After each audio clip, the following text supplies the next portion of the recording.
الحمد لله الحمد لله الذي أنزل على عبده الكتاب ولم يجعل له عوجا تبارك الذي جعل في السماء بروجا وجعل فيها سراجا وقمرا منيرا وأشهد أن لا إله إلا الله وحده لا شريك له ونشهد أن سيدنا ومولانا محمدا عبده ورسوله أما بعد فأعوذ بالله من الشيطان الرجيم بسم الله الرحمن الرحيم يا أيها الذين آمنوا اتقوا الله حق تقاته صدق الله مولانا العظيم مولاي صل وسلم دائما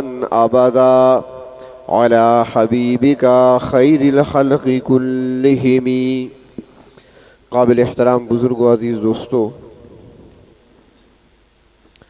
ہر انسان جس کے اندر ایمان پایا جاتا ہے اس کی یہ خواہش ہوتی ہے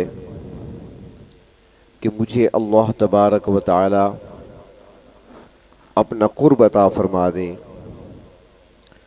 اللہ تعالیٰ کے جو نیک بندے ہیں، جو اولیاء ہیں، میرا شمار بھی ان میں ہونے لگے. یہ ہر مسلمان کے دل کے اندر ایک خواہش ہوتی ہے، چاہے وہ کتنا ہی گناہ گار کیوں نہ ہو. تو اب یہ مقام ولایت کیسے حاصل کیا جا سکتا ہے؟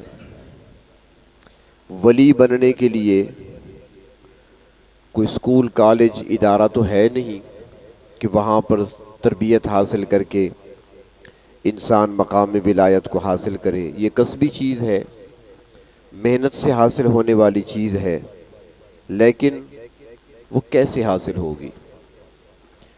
اور دوسری بات یہ کہ گزشتہ 2-3 جمعے ایک عنوان پہ گفتگو ہوئی تھی، اور وہ تھا کہ تقوی اختیار کرنے والوں کو کیا انعامات دنیا میں نقد ملتے ہیں. تو اس سلسلے میں عرض کیا تھا کہ پہلا انعام تو دنیا میں نقد یہ ملتا ہے جو تقوی اختیار کرتا ہے اسے، کہ اگر وہ کوئی مصیبت میں پھنس جائے، پریشانی آ جائے، کوئی مشکل آ جائے، پریشانی آ جائے، تو اللہ تعالیٰ فرماتے ہیں یجعل لہ مخرجا، اس کے لیے اس سے نکلنے کا راستہ بنا دیتے ہیں ہم. آسان راستہ مل جاتا ہے، وہ نکل جاتا ہے پریشانی سے. دوسرا فائدہ تقوی اختیار کرنے پر جو دنیا میں ملتا ہے، نقد ملتا ہے، وہ فرمایا وَيَرْزُقْهُ حَيْثُ لَا يَحْتَسِبُ، اسے ایسے طرف سے روزی دی جاتی ہے جہاں سے اسے گمان بھی نہیں ہوتا. تو اب یہ تقوی کیا چیز ہے؟ ولایت حاصل کرنے کے لیے تو اللہ تبارک و تعالی نے قرآن حکیم میں فرما دیا کہ ان اولیاؤہ الا المتقون، کہ ولی کون ہوتے ہیں، اولیاء کون ہوتے ہیں؟ فرمایا وہ متقی بندے ہوتے ہیں. یعنی تقوی حاصل کرنے پر ہی مقام ولایت ملتا ہے، بغیر تقوی کے ولایت ناممکنات میں سے ہے. تو اب یہ تقوی کیا ہے؟ ہر مسلمان چاہتا بھی ہے، ہر مسلمان کے دل کی خواہش بھی ہے، آرزو بھی ہے کہ میں ولی بن جاؤں. اور ولایت کے لیے اللہ تعالیٰ فرماتے ہیں کہ تقوی اختیار کرو. اور تقوی ایسی چیز ہے کہ اللہ رب العزت نے جو ہم پر فرائض عائد کیے ہیں، تو وہاں بھی فرمایا کہ ان فرائض کی ادائیگی پر انعام کیا ملے گا، فائدہ کیا ہوگا؟ فرمایا تم متقی بن جاؤ گے.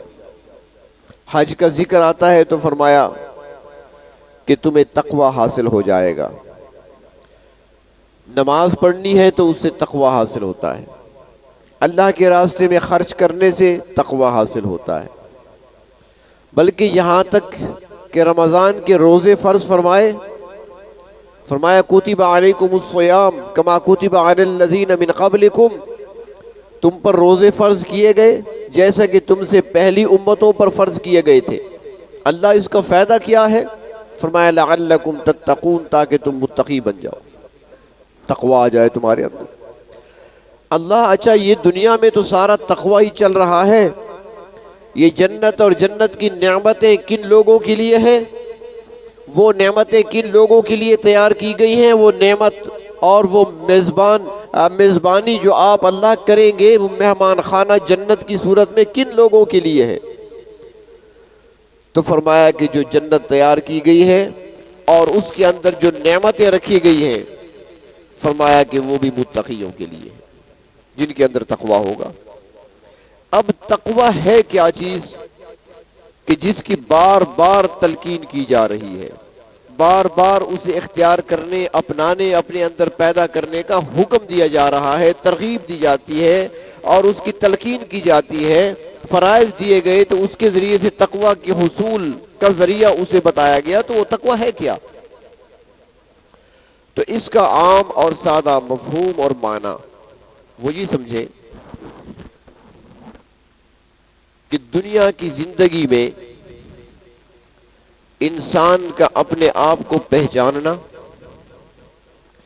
اور اپنی منزل کو پہچاننا، پہلی بات تو میں کون ہوں، اپنے آپ کو پہچانے، اس کے بعد منزل کو پہچانے، میں نے جانا کہاں ہے، میں نے کس طرف جانا ہے، میرا راستہ کون سا ہے، اپنی منزل کو پہچانے، اور پھر منزل کو پہچان کر اپنا تعارف حاصل کر کے احتیاط کے ساتھ زندگی گزارنا، اس کا نام تقوی ہے۔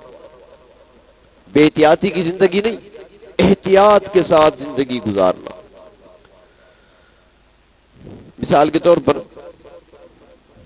انسان چل رہا ہے، ایسے راستے سے اس کا گزر ہوتا ہے جہاں ہر طرف خاردار جھاڑیاں ہیں، نیچے کانٹے بچھے ہیں، یا گھاس ہے، لمبی لمبی بڑی گھاس اگی ہوئی ہے، درخت بھی ہیں اوپر، اب یہ وہاں سے گزر رہا ہے۔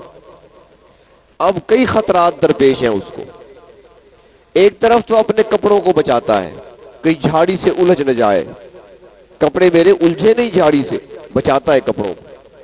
دوسری طرف قدم بھی احتیاط سے آہستہ آہستہ رکھتا ہے کہ کوئی کانٹا نہ چھپ جائے، اور ایسا نہ ہو کہ اس گھاس میں چھپا ہوا کوئی زہریلا جانور نہ پڑا ہو مجھے کاٹ نہ لے۔ سانپ بھی ہو سکتا ہے، گھاس کے اندر چھپا ہوا بچھو بھی ہو سکتا ہے، کوئی اور جانور بھی ہو سکتا ہے، وہ مجھے ڈس نہ لے۔ اور ساتھ یہ بھی خیال ہوتا ہے کہ ایسا نہ ہو کہ میرا پاؤں کسی گہری جگہ میں جا پڑے، پھنس نہ جائے میرا قدم، خوب دیکھ دیکھ کر۔ اوپر بھی نظر ہوتی ہے، کیونکہ بعض علاقے ایسے بھی ہوتے ہیں جہاں سانپ درختوں کی شاخوں کے ساتھ لٹک رہے ہوتے ہیں، یہ افریقہ کے جنگلوں میں بہت زیادہ ہوتی ہیں، نیچے بھی سانپ اوپر بھی سانپ لٹکے ہوئے، تو وہ آنکھیں بھی کھلی ہوئی، یعنی ہر طرح سے ہوشیار ہو کر، ہر طرف نظر رکھتے ہوئے، اپنے دشمنوں پر، نقصان دہ چیزوں پر نظر رکھتے ہوئے، اور ایک ایک قدم احتیاط سے اٹھانا اور پھونک پھونک کر قدم رکھنا، اسی کا نام تقوی ہے۔ دنیا میں ہر طرف گناہ پھیلے ہوئے ہیں، دنیا میں ہر طرف اللہ کی نافرمانی پھیلی ہوئی ہے، دنیا میں ہر طرف کانٹے بدعات کے بکھرے ہوئے ہیں، ہر طرف جھاڑیاں پھیلی ہوئی ہیں شرک و بدعات کی، اور ان تمام چیزوں سے، اللہ کی معصیت سے، شرک و بدعت سے، رسومات و رواجات سے اپنے آپ کو بچاتے ہوئے احتیاط سے چلنا، اپنی رب کی رضا کو حاصل کرتے ہوئے، اسی کا نام تقوی ہے۔ اور جس کے اندر یہ نہیں ہوگا تو اس کے اندر غفلت ہوگی، یا انسان غافل ہوگا یا حاضر ہوگا۔ جو حاضر ہے تو وہی تقوی کے راستے پر ہے، جو غافل ہے تو اسے کوئی پتہ نہیں، وہ دنیا کی رسومات میں، رواجات میں کھویا ہوا ہے، اسے کوئی پتہ نہیں میں کون ہوں، کہاں سے آیا ہوں، میں نے کہاں جانا ہے، میری منزل کون سی ہے، اسے یہ معلوم ہی نہیں ہوتا۔ اور جو منزل کو معلوم کر لے، اپنے آپ کو پہچان لے میں کون ہوں، کس لیے آیا ہوں، اور پھر وہ پھونک پھونک کر قدم رکھتے ہوئے احتیاط سے اپنی زندگی گزارے، تو وہ شخص متقی ہے۔ کچھ لوگوں کا خیال ہوتا ہے کہ دنیا میں آ گئے، بس ہم نے نماز پڑھنی ہے، ہمیں حکم دیا گیا رمضان کے روزے رکھنے ہیں، اگر استطاعت ہے تو حج کرنا ہے، مال پڑا ہے تو زکوٰۃ دینی ہے، وہ اس کی بات ہم آزاد ہیں۔ اس کے بعد ہمارا کوئی کام نہیں ہے، اس کے بعد ہماری کوئی ڈیوٹی نہیں، بس جنت کے دروازے میرے لیے کھلیں گے، میں نے یہ کام کر لیے، فرائض ادا کر لیے. ایسا نہیں ہے. اسلام کے مقصد اور مفہوم کو نہیں سمجھا ہم نے. لفظ مسلمان پر ہم نے کبھی غور نہیں کیا. فرماتے ہیں کہ مسلمان وہ ہے جو اپنے آپ کو پروردگار کے حوالے کر دے، وہ مسلمان ہے. اپنے آپ کو رب کے حوالے کر دے، میری مرضی کوئی نہیں چلے گی. لیکن ہم تو اپنی نفسانی خواہشات کے پیچھے ہی چلتے ہیں. اور نفس تو ایسی چیز ہے جو سرکش چیز ہے. شیطان کے بعد دوسرا انسان کا جو دشمن ہے نا، بڑا خطرناک دشمن، وہ انسان کا اپنا نفس ہے. ایک روایت میں نے سنی تھی کہ جب اللہ تبارک و تعالی نے انسانی نفس کو پیدا فرمایا تو اس سے پوچھا کہ میں کون ہوں. پروردگار عالم نے پوچھا نفس انسانی سے، میں کون ہوں؟ نفس نے جواب کیا دیا؟ سوال تو ایک تھا کہ میں کون ہوں. نفس نے کہا انت انت و انا انا، آپ ہیں اور میں ہوں. انسان کے اندر جو میں ہوتی ہے نا، یہی تو نفس ہے. میں نے یہ کر دیا اور میں یہ کر دوں گا، میں وہ کر دوں گا. مجھے آپ جانتے ہیں میں کون ہوں. یہ میں جو انسان کرتا ہے نا، جب تک یہ میں نہیں مرے گی اس وقت تک کام نہیں بنتا، اللہ کی رضا نہیں ملتی. تو پھر فرمایا کہ اللہ تعالیٰ نے اس کو 1000 سال تک آگ میں ڈالا، آگ کی سزا دی اس کو. 1000 سال کے بعد پھر پروردگار عالم نے آگ سے نکال کر سامنے کھڑا کیا. فرمایا میں کون ہوں؟ اس نے پھر کہا. 1000 سال کی سزا جھیلنے کے بعد وہ کہنے لگا انت انت و انا انا، آپ ہیں، میں ہوں. اللہ تبارک و تعالی نے اس کو پھر 1000 سال تک سزا دی، لیکن اب گرم نہیں، ٹھنڈی سزا دی. پہلے تو آگ کی سزا تھی، اب برف خانے کی سزا دی. سخت سردی میں اسے رکھا، سخت ٹھنڈ میں. 1000 سال کے بعد پھر کھڑا کر دیا، پوچھا کون ہوں میں؟ اس نے پھر وہی جواب دیا انت انت انا انا، آپ ہیں، میں ہوں. پھر پتہ ہے اللہ تعالیٰ نے کیا سزا دی؟ تیسرے نمبر پر اللہ نے پھر سزا دی اس کو کہ اس کا کھانا پینا بند کر دیا، بھوکا رکھا اسے. جب 3 دن گزرے نا، اس نے کہا یا اللہ انت خالق، آپ خالق ہیں، وانا مخلوق، میں مخلوق ہوں، میں محتاج ہوں. تو نفس کو، اس لیے حدیث شریف میں آتا ہے نا کہ جس کا اپنا نفس کنٹرول میں نہ ہو روزے رکھے. یہ تو سنا ہوگا آپ نے. جو شادی کرنے کی استطاعت نہیں رکھتا وہ روزے رکھے. کیوں کہا گیا؟ نفس کو بھوکا رکھنے سے ہی کنٹرول کیا جا سکتا ہے. اور آپ جو مرغن غذائیں صبح سے شام تک سارا دن کھلاتے رہتے ہیں، وہ تو مزید پل رہا ہے، بڑھ رہا ہے، سرکش ہوتا جا رہا ہے. پھر وہ تو غلطی کی طرف لے جائے گا، غلطیاں کرائے گا انسان سے. تو نفس سے انسان کا دشمن ہے، اور اسی وجہ سے انسان کے اندر بھی میں آتی ہے اور تکبر آتا ہے. یہی تو چیز تھی نا. شیطان نے بھی تو یہی کہا تھا کہ میں بہتر ہوں آدم سے، میں ہوں، میں آگ سے بنا ہوں، میں اس کے آگے سجدہ کیسے کروں، ہمیشہ کے لیے مردود ٹھہرا. تو آج انسان بھی، ہمارے ایک استاد ہوا کرتے تھے، وہ پڑھایا کرتے تھے، وہ بڑا عجیب جملہ کہتے تھے. وہ کہتے تھے کہ ایک مرتبہ ایک اللہ کے ولی نے شیطان کو قابو کر لیا، پکڑ لیا اسے. یہ واقعات حدیث شریف میں بھی آتے ہیں، بنی اسرائیل کے واقعات میں آتے ہیں. پہلے زمانے میں ایسا ہوا کرتا تھا، اب وہ چیزیں اللہ تعالیٰ نے بند کر دی ہیں. اور اب کسی ولی کی کرامت بھی ہو سکتی ہے. حضرت ابو ہریرہ نے بھی پکڑ لیا تھا نا، رات کو جب چوری کرنے آیا تھا. ایک رات پکڑا، دوسری رات، تیسری رات، پھر اس نے آیت الکرسی بتائی تھی. یہ واقعہ آپ نے سنا ہوا ہے. تو اس اللہ کے ولی نے شیطان کو، ابلیس کو پکڑ لیا. اس نے کہا نہیں چھوڑوں گا تمہیں، انسانیت کو برباد کیا ہے تو نے، میں نہیں چھوڑوں گا. وہ منتیں کرنے لگا مجھے چھوڑ دیجئے. اس نے کہا نہیں چھوڑوں گا. اس نے کہا اچھا میں ایک کام کی بات بتاتا ہوں، بڑے کام کی بات بتاتا ہوں، مجھے چھوڑ دے. اس نے کہا پہلے بتاؤ. اس نے کہا ٹھیک ہے چھوڑو گے، وعدہ ہے؟ اس نے کہا وعدہ ہے. اس نے کہا میرے کام کی بات میری طرف سے یہ ہے، اس کو بھلانا نہیں ساری زندگی میں کبھی ایسا نہ کہنا کہ میں، جملہ سمجھنا، ساری زندگی میں کبھی ایسے نہ کہنا کہ میں، ورنہ ایسے ہو جاؤ گے جیسے میں. یعنی میں نہ کہنا، میں اس لیے مارا گیا کہ میں نے میں کہا تھا، میں آگ سے بنا ہوں، میرے شعلے بلند ہوتی ہیں، آگ کے شعلے بلند ہوتی ہیں، میں آدم کے آگے سجدہ کروں. جب میں کرتا رہا تو اللہ تعالیٰ کی طرف سے مردود ٹھہرا. تو اب تمہارے اندر میں نہیں آنی چاہیے. اور آج ہمارے اندر بہت زیادہ ہے. فلاں نے آپ کے بارے میں ایسا کہا، اچھا میرے بارے میں، یہ کیا ہے؟ اسی کے اندر وہ تکبر ہوتا ہے. فلاں میرے بارے میں بات کرے گا، یعنی میں تو کچھ اور مخلوق ہوں نا، میرے بارے میں کوئی بات کوئی نہیں کر سکتا، میرے بارے میں کوئی برائی کا لفظ نہیں نکال سکتا، میں تو اور مخلوق ہوں. یہی تکبر ہے، یہی بڑائی ہے. اور نفس انسان کے اندر یہ چیز پیدا کرتا ہے. اس لیے تو کہا گیا کہ اللہ کے ولی سے کسی نے پوچھا تھا کہ جنت ہم سے کتنی دور ہے؟ فرمایا 2 قدم. اس نے کہا وہ کیسے؟ فرمایا 1 قدم نفس پہ رکھ دو، دوسرا جنت میں پڑے گا. لیکن آج ہم تو نفس کی مان کر چل رہے ہیں. تو تقویٰ کیا ہے؟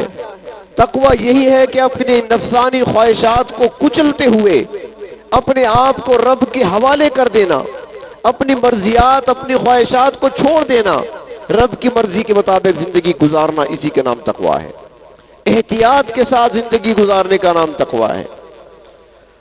غفلت کو چھوڑ کر زندگی گزارنے کا نام تقویٰ ہے.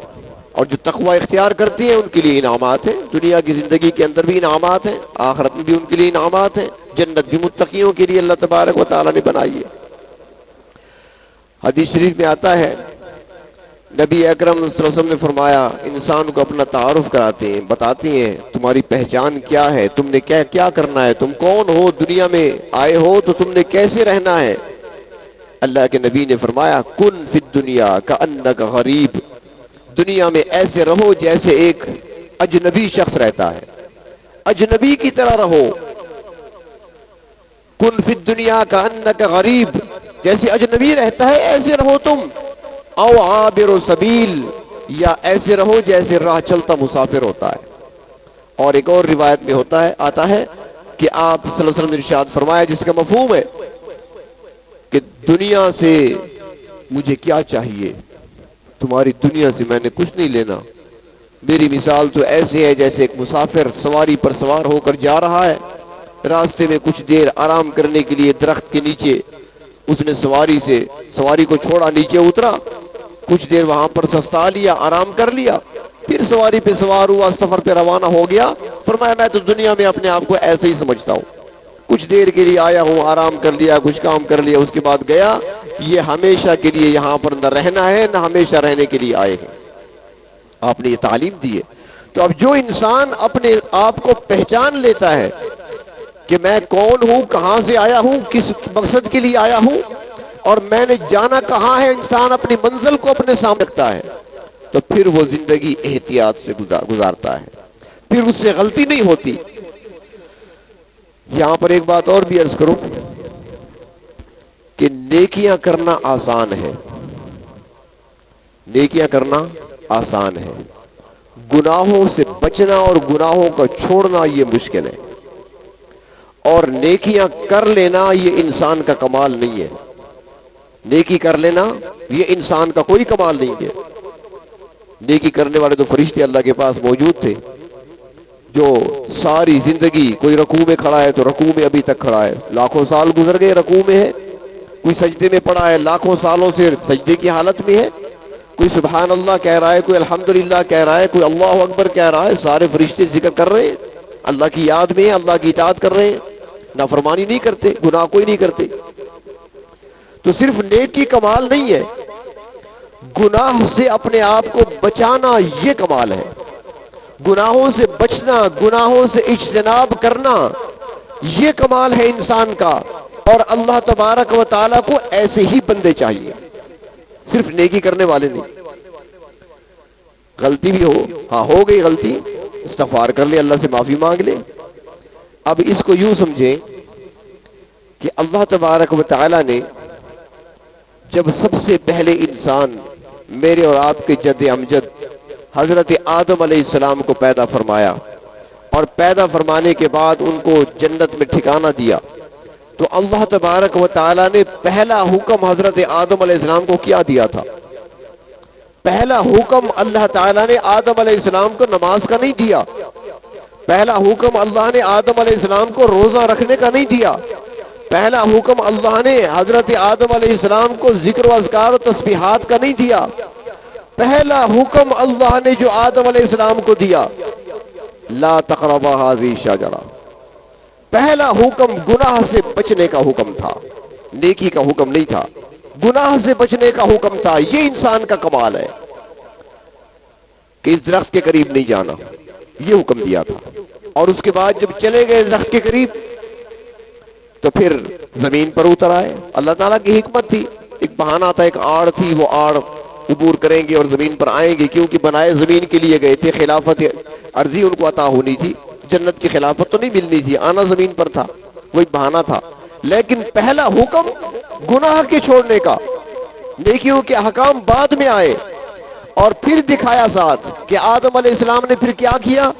ربنا ظلمنا انفسنا وان لم تغفر لنا وترحمنا لنکونن من الخاسرین۔ غلطی ہو جائے استغفار کر لو، رب تعالیٰ کو منا لو، گناہ معاف کر دیا جائے گا، خطا تمہاری معاف کر دی جائے گی، بلکہ ایسے بنا دیا جائے گا جیسے تم نے گناہ کیا ہی نہیں ہے۔ اور اگر زیادہ اخلاص کے ساتھ بھی کرے گا تو پھر اس گناہ کو نیکیوں میں بدل دیا جاتا ہے۔ تو تقویٰ اپنے آپ کو اللہ کے سپرد کرنے کا نام ہے۔ تقویٰ اپنے آپ کو پہچاننے اور اپنی منزل کو پہچاننے اور پھر اس منزل کو حاصل کرنے کے لیے احتیاط کی زندگی گزارنے کا نام تقویٰ ہے۔ یہ عام فام معنی میں عرض کر رہا ہوں، مفہوم اور خلاصہ عرض کر رہا ہوں۔ اور احتیاط کیا ہے؟ کہ ہر اس چیز سے اپنے آپ کو بچانا جس سے پروردگار عالم نے روکا ہے، اور ہر اس کام کا کرنا جس کے کرنے کا اللہ نے اور اللہ کے رسول صلی اللہ علیہ وسلم نے حکم دیا ہے۔ اور جنہوں نے ایسی زندگی گزاری تو انعام بھی اللہ کی طرف سے ایسے ہوتے ہیں۔ ایک صحابی ہے، ایک خاتون ان کے راستے میں رکاوٹ بن گئی جو ان کو گناہ کی دعوت دیتی تھی۔ اشاروں کے نائوں میں بات تھی، لیکن یہ اپنی نظر جھکا کر، نظریں بچا کر وہاں سے نکل جاتے تھے۔ متقی جوان تھا، تقویٰ کی دولت سے مالا مال تھا، کبھی نظر اٹھا کر نہیں دیکھا اس طرف۔ ایک دن ایسا آیا کہ اس عورت نے اس پر قابو پا لیا، پکڑ لیا اسے۔ جب اسے پکڑا تو نوجوان نے دیکھا مجھے پکڑ لیا ایک خاتون نے، تو اسے فوراً اللہ کا خوف یاد آیا، اور اس کی زبان پر قرآن پاک کی آیت مچل گئی، وہ آیت جس میں تقویٰ کا ذکر ہے، خوف خدا کا ذکر ہے۔ بس جو ہی وہ آیت زبان پہ جاری ہوئی، بے ہوش ہو کر گر گئے۔ عورت تو چلی گئی، بھاگ گئی، اسے گھر لایا گیا۔ جب گھر لے کر آئے، ہوش میں آئے تو والد صاحب نے کہا کیا ہوا تھا، کیا واقعہ پیش آیا؟ اس نے اپنے والد کو بتایا کہ ایسا واقعہ پیش آیا۔ تو والد صاحب نے کہا پھر تم نے کیا کیا؟ اس نے کہا میں نے قرآن پاک کی یہ آیت پڑھی، مجھے اس کی بات پتہ نہیں۔ باپ نے کہا ذرا سناؤ کون سی آیت؟ جب دوبارہ اس نے وہ آیت پڑھی، پھر بے ہوش ہوئے، اور ایسے بے ہوش ہوئے کہ پھر کبھی ہوش نہیں آیا، وفات ہو گئی، روح پرواز کر گئی۔ چنانچہ ان کو رات کی تاریکی میں دفن کر دیا گیا۔ صبح ہوئی، دور تھا فاروقی دور، حضرت عمر بن خطاب رضی اللہ تعالیٰ عنہ کا دور خلافت تھا۔ حضرت فاروق اعظم کو صبح پتہ چلا کہ ایسا نوجوان تھا، یہ واقعہ پیش آیا، اس کی وفات ہو گئی، اور اس طرح اس کو رات دفن کر دیا۔ فاروق اعظم ناراض ہوئے، ایسا متقی جوان، اور تم نے مجھے اس کے جنازے میں شرکت کی دعوت نہیں دی، میں بھی شریک ہوتا ایسے متقی جوان کے جنازے میں، مجھے کیوں نہیں بتایا؟ لوگوں نے عرض کیا حضرت کافی دیر ہو گئی تھی، تاخیر ہو گئی تھی، آدھی رات تھی، ہم نے مناسب نہیں سمجھا کہ آپ کو تکلیف دے، بس جنازہ پڑھ کر خاموشی سے دفن کر دیا۔ فرمایا نہیں، مجھے اس کی قبر دکھاؤ۔ چنانچہ فاروق اعظم اس کی قبر پہ آئے، فاروق اعظم کی آنکھوں میں آنسو ہیں، جوان کی قبر پہ کھڑے ہیں اور قرآن پاک کی آیت پڑھی، وَلِمَنْ خَافَ مَقَامَ رَبِّهِ جَنَّتَانِ۔ اللہ تعالیٰ کلام مقدس میں فرماتے ہیں کہ جو اپنے رب کے سامنے پیشی اور حاضری سے ڈر گیا، اپنے رب کے سامنے کھڑے ہونے سے جو ڈر گیا، فرمایا اس کے لیے 2 جنتیں ہوں گی۔ یہ آیت پڑھی فاروق اعظم نے، قبر سے آواز آتی ہے، جواب آتا ہے، امیر المومنین آپ نے سچ کہا، مجھے رب نے 2 جنتیں عطا کر دی۔ یہ تقویٰ ہے، انعام ملتا ہے۔ تو اللہ تبارک و تعالی متقی دیکھنا چاہتے ہیں۔ روزے فرض کیے گئے تاکہ تمہارے اندر تقویٰ پیدا ہو، حج کی فرضیت کا حکم آیا تاکہ تمہارے اندر تقویٰ پیدا ہو، نمازیں دی گئی تاکہ تمہارے اندر تقویٰ پیدا ہو، اور ساتھ پھر فرمایا کہ تقویٰ پیدا کرو کہ ان للمتقین مفازا، کامیابی بھی متقیوں کے لیے ہے۔ کامیاب بھی وہ ہوں گے جو متقی ہوں گے، اور جنت جو ٹھکانہ ہے فرمایا وہ بھی اعدت للمتقین، کہ جنت تیار ہی متقیوں کے لیے کی گئی ہے۔ تو اس لیے ہماری کوشش یہ ہونی چاہیے کہ ہر اس کام سے اپنے آپ کو بچائیں جہاں سے اللہ نے روکا ہے یا اللہ کے رسول صلی اللہ علیہ وسلم نے روکا ہے۔ اپنے آپ کو اللہ کے حوالے کرنا، اپنے آپ کو اللہ کے سپرد کرنا۔ وہ اس لیے تو کسی نے کہا ہے نا کہ جب انسان پر موت واقع ہوتی ہے اور اس کا جنازہ لے جاتے ہیں، جنازہ پڑھنے کے بعد قبرستان لے جاتے ہیں اور قبر میں میت کو دفن کیا جاتا ہے، جب اس کو قبر میں رکھ دیا جاتا ہے، اوپر مٹی ڈالتے ہیں، تو مٹی ڈالتے وقت سب یہی کہا کرتے ہیں کہ اب اللہ کے حوالے، اب اللہ کے حوالے، چاہے بھائی ہے، چاہے بیٹا ہے، چاہے باپ ہے، چاہے دوست ہے، جو بھی کھڑے ہیں مٹی ڈالتے ہیں کہ بھائی اللہ کے حوالے۔ تو ایک اللہ والے کہنے لگے کہ اے انسان ذرا سوچ لے کہ ایک دن لوگوں نے تجھے اللہ کے حوالے کرنا ہی ہے، چاہے 5 سال بعد ہو، چاہے 6 ماہ بعد ہو، چاہے 100 سال بعد ہو، ایک دن تمہیں اللہ کے حوالے کرنا ہی ہے۔ جب اللہ کے حوالے تمہیں کرنا ہی ہے لوگوں نے، تو اس سے پہلے اپنے آپ کو اللہ کے حوالے کیوں نہیں کر دیتے؟ تو اسلام کا مطلب یہی ہے، اپنے آپ کو سپرد کر دینا اللہ کے۔ اللہ میری کوئی مرضی نہیں، میری کوئی خواہش نہیں، جو آپ کی مرضی ہے میں نے وہی کرنا ہے۔ اللہ جو آپ چاہتے ہیں میں نے وہی کرنا ہے، جہاں سے آپ نے روکا ہے میں نے رکنا ہے۔ اس لیے فرمایا گیا کہ دنیا کیا ہے؟ فرمایا کہ سجن المؤمن، مومن کے لیے یہ جیل خانہ ہے، پابندیاں ہیں، کیا کرنا ہے کیا نہیں کرنا۔ لیکن ساتھ یہ بھی عرض کروں کہ پابندیاں تو ہیں بظاہر، لیکن اس میں سکون بھی ہے، اطمینان بھی ہے، اس کے اندر مزے بھی ہیں اور لذتیں بھی ہیں۔ جنہوں نے یہ لذتیں چکھ لی ہیں وہ دوسری طرف نگاہ اٹھا کر دیکھتے نہیں ہیں، چاہے ان کی گھریلو زندگی کو دیکھیں، چاہے ان کی انفرادی زندگی کو دیکھیں، چاہے ان کی اجتماعی زندگی کو دیکھیں، اس کے اندر ہر وقت آپ کو بہاریں ہی بہاریں نظر آئیں گی، وہاں خزاں نہیں ہوتی۔ جبکہ وہ لوگ جو تقویٰ سے دور رہتے ہیں، جو غافل ہو کر زندگی گزار رہے ہیں، ان کے ہاں آپ کو مشکلات نظر آئیں گی، پریشانیاں نظر آئیں گی، ڈپریشن کے شکار آپ کو وہ نظر آئیں گے، وہ رات کو گولیاں کھا کر سوئیں گے، کبھی بلڈ پریشر ہائی ہو رہا ہے تو کبھی شوگر کا لیول اوپر نیچے ہو رہا ہے۔ یہ کیا ہو رہا ہے؟ یہ ساری پریشانی ہے، بے سکونی ہے، بے اطمینانی ہے، سکون قلب حاصل نہیں ہے، کیونکہ وہ جس مقصد کے لیے بھیجے گئے تھے مقصد پورا نہیں کر رہے۔ انہوں نے نہ اپنے آپ کو پہچانا ہے، نہ اپنے رب کو پہچانا ہے، نہ انہوں نے اپنی منزل کو پہچانا ہے، نہ کبھی سوچا اس بارے میں۔ بس یہی سوچا ہے کہ زندگی ملی ہے، بس جو کچھ ہے ہم نے یہاں پر کھانا ہے، کمانا ہے، وقت گزارنا ہے، اس کے بعد چلے جانا ہے۔ آج کہا بھی یہ جاتا ہے، کوئی اگر کھانا کم کھائے نا تو اسے باپ کیا کہتا ہے؟ باپ کہتا ہے بھئی کھاؤ گے نہیں تو کماؤ گے کیسے؟ کھاؤ گے نہیں تو کماؤ گے کیسے؟ اور اگر کوئی کام نہیں کرتا، کماتا نہیں ہے، تو اسے باپ کیا کہتا ہے؟ سارے کہتے ہیں کہ جب کماؤ گے نہیں تو کھاؤ گے کہاں سے؟ یعنی زندگی کا مقصد کمانا اور کھانا رہ گیا۔ کماؤ گے نہیں تو کھاؤ گے کہاں سے، کھاؤ گے نہیں تو کماؤ گے کیسے؟ بس یہی جملہ رہ گیا۔ حالانکہ مسلمان کے لیے تو یہ چاہیے تھا، اگر اس نے کھانا نہیں کھایا تو اسے کہتے یار آپ اگر کھاؤ گے نہیں تو رات کو جاگو گے کیسے؟ کھاؤ گے نہیں تو اللہ کی عبادت کیسے کرو گے؟ قیام کیسے کرو گے؟ سجدہ رکوع کیسے کرو گے؟ تلاوت کیسے کرو گے؟ رب کو راضی کیسے کرو گے؟ لیکن وہ چیز نہیں ہے، کیونکہ دنیا کو آج مقصد بنا دیا گیا۔ غافل زندگی گزار رہے ہیں ہم سارے اس میں شامل ہیں۔